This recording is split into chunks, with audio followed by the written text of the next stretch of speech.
আসসালামু আলাইকুম রহমতুল্লাহি ওয়া বারাকাতুহু। সম্মানিত প্রিয় মুসলিম ভাই ও বোনেরা, আজকে আপনাদের মাঝে আলোচনা করব ৫ ওয়াক্ত নামাজের সময়সূচি, তাহাজ্জুদ, সেহরির শেষ সময়, ইশরাক, চাঁদের নামাজের সময়সূচি, ইফতারের শেষ সময়, নামাজের নিষিদ্ধ ওয়াক্তসমূহ, প্রত্যেকটা জেলা বিভাগগুলোর নামাজের সময়সূচি।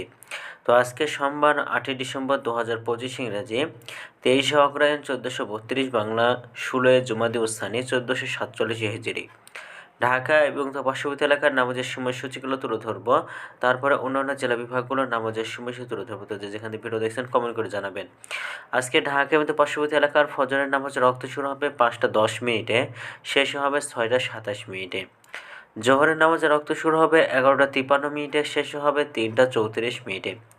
আসরের নামাজের ওয়াক্ত শুরু হবে ৩টা ৩৫ মিনিটে, আসরের নামাজের ওয়াক্ত শেষ হবে ৪টা ৫৪ মিনিটে।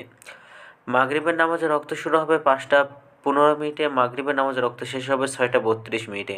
এশার নামাজের ওয়াক্ত শুরু হবে ৬টা ৩৩ মিনিটে, শেষ হবে ৫টা ৫ মিনিটে। আজকে ঢাকা এবং পার্শ্ববর্তী এলাকার সেহরির শেষ সময় হলো ৫টা ৪ মিনিটে।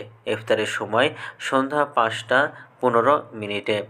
আজকের নামাজের নফল নামাজের উত্তম সময় ইশরাকের ওয়াক্ত সকাল ৬টা ৪২ মিনিট থেকে ৮টা ২৮ মিনিট পর্যন্ত, চাঁদের ওয়াক্ত সকাল ৮টা ২৯ মিনিট থেকে ১১টা ৪৬ মিনিট পর্যন্ত, তাহাজ্জুদের ওয়াক্ত রাত ১০টা ২ মিনিট থেকে ভোর ৫টা ৫ মিনিট পর্যন্ত।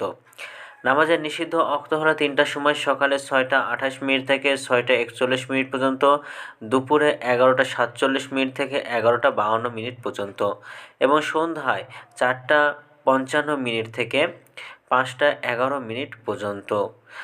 এই ছিল ঢাকা এবং পার্শ্ববর্তী এলাকার নামাজের সময়সূচি। এখন আলোচনা করব বিভাগীয় শহরের জন্য উল্লিখিত সময়ের সঙ্গে যেসব বিভাগের সময় আপনারা যোগ বিয়োগ করবেন তা হলো এই, অর্থাৎ বিয়োগ করবেন চট্টগ্রামে ৫ মিনিট এবং সিলেটে ৬ মিনিট কম করবেন। ঢাকা এবং পার্শ্ববর্তী এলাকার নামাজের সময়সূচি থেকে চট্টগ্রামে ৫ মিনিট, সিলেটে ৬ মিনিট কম করবেন। যোগ করবেন খুলনাতে ৩ মিনিট, রাজশাহীতে ৭ মিনিট, রংপুরে ৮ মিনিট, বরিশালে ১ মিনিট বেশি করবেন ঢাকা এবং পার্শ্ববর্তী এলাকার নামাজের সময়সূচি থেকে। তো আজকের ভিডিওটি এই পর্যন্ত ছিল। আর এই সূত্রকে নিয়েছি ইসলামিক ফাউন্ডেশন থেকে। ভিডিওটি ভালো লাগলে অবশ্যই চ্যানেলটি সাবস্ক্রাইব করে পাশে থাকবেন। ধন্যবাদ সকলকে। আসসালামু আলাইকুম রহমতুল্লাহি ওয়া বারাকাতুহু।